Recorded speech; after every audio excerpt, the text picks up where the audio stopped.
Before we started producing our actual documentary, we decided to create a promo which would act as a kind of research tool for us, as we would use the promo in order to see how much our audience actually likes the kind of topic that we're choosing to do here. General feedback that we got from our audience from the promo is that people, especially teenagers, like casual gamers, were really interested in it because they could relate to their own lifestyles. The topic does interest me because as a gamer myself, as a teenager, I play a lot of video games. I think that it's interesting while also factual documentary. I play games myself. I have a PS3, and these gaming documentaries is something new, never seen before on TV. And if it was on TV, it would appeal to me and I would watch it. The gaming topic appeals to me because I'm a gamer, so I was interested in it. And also non-gamers were also pretty interested because, you know, the topic is pretty small, and, you know, the gaming community is really underappreciated, and they're really interested to see, you know, the unusual lifestyle and the change that Karen has to make. I wouldn't say the gaming topic necessarily interests me, but I think the idea of your character, your person that you're following, giving up a lifestyle for switching it to a different lifestyle, I think that's very, very interesting. Found out that people were interested in the idea, and we don't really have to be afraid of breaking any more conventions because people generally found out that our documentary was really interesting. What we learned from the audience feedback is that we need to do more observational documentary, so we follow Karen more and make it more personal. And that even though we broke many conventions, they still found it to be like kind of a documentary style. And that we need to show Karen in his personal view, such as, you know, in his element, so gaming. So we need more computers in there and more gaming equipment. Just talk about the main change that we did. Okay. Like that was the main feedback. Okay, ready. Rough cut feedback 1, yeah. Yeah. Well, I really loved the documentary because it followed the natural conventional codes of an observation documentary. Like from the clear start of the documentary, I knew immediately that it was an observation documentary because it followed the clear conventional codes such as Karen and such as real life images of Karen walking around with his friends and things like that, and interviews. And I like the idea how you lot just got the whole story and how people actually want to pursue different careers and all that. The documentary, I really loved how you put the game that you were playing and the two guys in the bottom screens. I think that was professional, that was brilliant. Use of you know how you put the subtitles there and everything. That's been playing actually. I'll say something good. Wait. What should I say? Should I say I like the use of the soundtrack? Because it fitted in with all the action which was going on. What I really liked about the documentary was the sound. I think it fitted in really well with the documentary. It was all action packed with mixed in with the League of Legends gameplay as well. For our rough cut feedback, people mainly said to us that we should pretty much remove the gaming scene because for our unintended target audience, people had no idea what was happening, so they couldn't really understand it. I didn't like about it, well, it was not so much what I didn't like about it, what could be improved was the bit about the gaming. I was a bit confused on that because the narrative there, I didn't understand where that fitted into it. Improving, I think that maybe you should just tone it down a little bit, as in the noise and all that, because I was a bit confused. But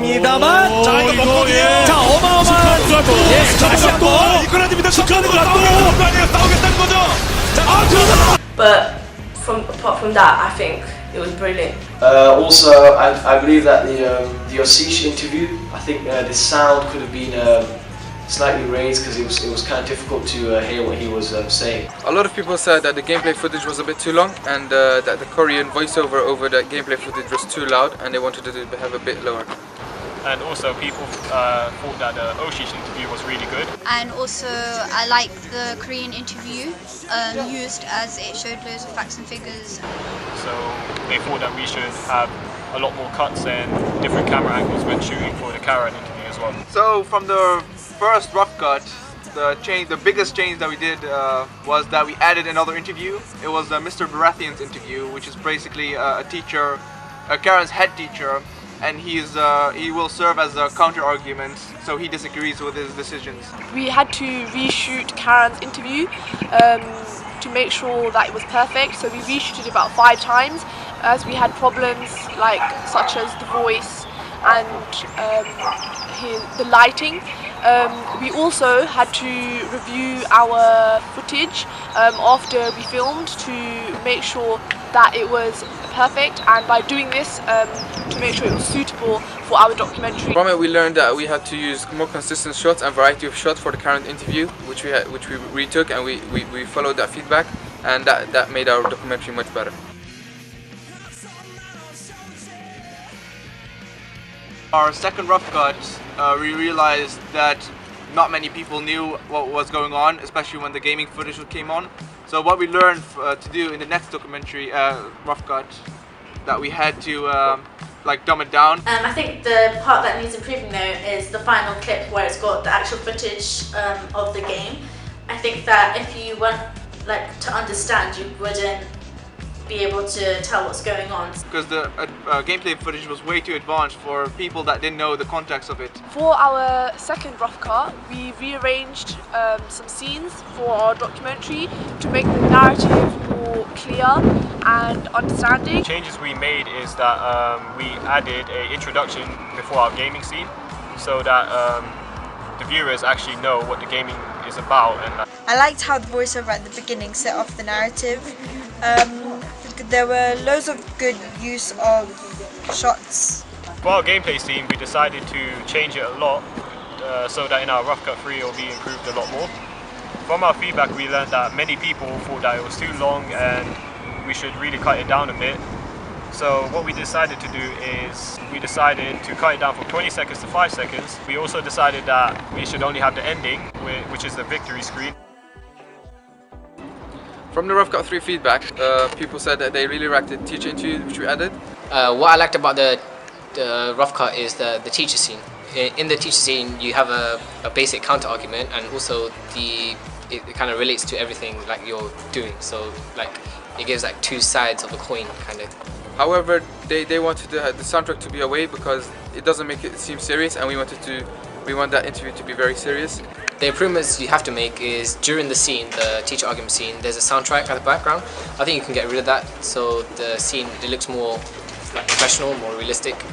Also, they said that they want a soundtrack behind Karen's interview. They want it to be one with no lyrics, so that we're going to change because it mixes up with his sound. What would I say about the improvements is probably bring back the face cam which was in the rough cut, because I think we get to see Karen playing and talking at the same time, so that's a good thing to do. For our third rough cut, we removed the soundtrack for Mr. Brathen's interview to make it more serious, and we also added face cams back into our documentary. Our teacher told us that we're not allowed to have lyrics in our soundtrack as it's some copyright stuff. So we decided to go ahead, and I had to go find a new soundtrack which had no lyrics in it. And Alright, so for the third rough cut, one of the audiences told us to add back the face cams, and this really changed the way we worked because we already had it in the first place, but we had to change it because we aren't sure. And now we trust our instincts much better, and we believe that we should just go with our initial thought because that's what the audiences really enjoy and are interested in. I found the documentary very interesting. I felt that it fit the target audience really well because it was about gaming, which I think a lot of youth today are really interested in. I like how your documentary is based on an unconventional topic. It would appeal to a variety of audiences. And I find that the use of real media text that you've used within it was really clever because it helps in the understanding towards it. And yeah, it was really professionally done, especially Oshisha's part where you've done the voiceover over it. I thought that was really well executed. People liked our voiceover at the beginning of the documentary as they thought that it was clear and it sets up the narrative. Also, the setup of the Korean interview they found impressive. For our final cut, people found that the documentary was really enjoyable as it was an unconventional topic that's not really talked about right now. People found it interesting as it's something that most of them could relate to. For the radio ad, we got feedback, and this is what they said. For the radio advert, you can keep the music starting later on, so it builds up suspense for the radio advert. So for the sound bites of the documentary, you can hear it come in. Basically, the improvements you need to make are the voiceover is too fast and needs to be slowed down so people can understand it. So the process of editing and producing our radio advert was really long. We had to do so many things. The first thing that was wrong with it was that the sound, the voice was really too fast and he was talking way too fast. So we tried to cut the sound bites, the sound bits, and then just make them smaller and then have gaps in between them. We decided to remove the song at the beginning, so the dominant voice is more authoritative. However, this was not really well done because you could hear the sound jump because the sound becomes really quiet afterwards. So to try and fix this, we faded the sound, so to create gaps and also fade it. This helped significantly because, it was less noticeable. For our radio feedback, people told us that the voiceover sounded really depressing, and also that there's a lot of static sound. I thought the overall radio advert was very good. I thought the content was very good. The only problem I think that's something you can improve on was probably the static sound, because in between you can just hear the bzzz in the background, so I think you need to improve on that, but otherwise it looks fine. So the changes we made to the second radio ad was that we had to re-record the whole voice and try to have the voice a bit cheerful. And also the main thing that we were looking for was to find a way to increase the sound quality as well. From the rough cut of the radio ad, they said that we had to add more sound bites from a variety of people instead of just one character, which was Karen. They wanted to get more sound bites from all the different characters that we used in the documentary. And more sound bites, one for each character that you have interviewed in your documentary. For our radio advert, once we received our feedback, we changed the way we work because we felt that it was necessary in order to improve. So the way we changed the way we work is for our radio advert, we added more sound bites. Well, we actually added sound bites because we figured that people wanted more information about what's in the documentary. So we decided to have a sound bite for each character. And by this, we didn't reveal much. We still kept their faces hidden and stuff like that, but we just revealed which characters are actually in the documentary. So for our main documentary, we also had to do 2 incidentals, one of them being a print advert, and this is what the audience had to say about that. I liked your print advert, but I noticed that there was loads of grammar mistakes on it, so yeah. Considering the institution being used is Channel 4, we had to make a bigger series, not just Reign of Gamers, so we chose Ascendance to be our biggest series. Channel 4 tends to focus on a series that talks about many topics, which we didn't do, so that's why we chose Ascendance. We made some grammar errors and spelling errors in our print advert, which we proofreaded it and then we corrected all those errors, and we made the print advert really good.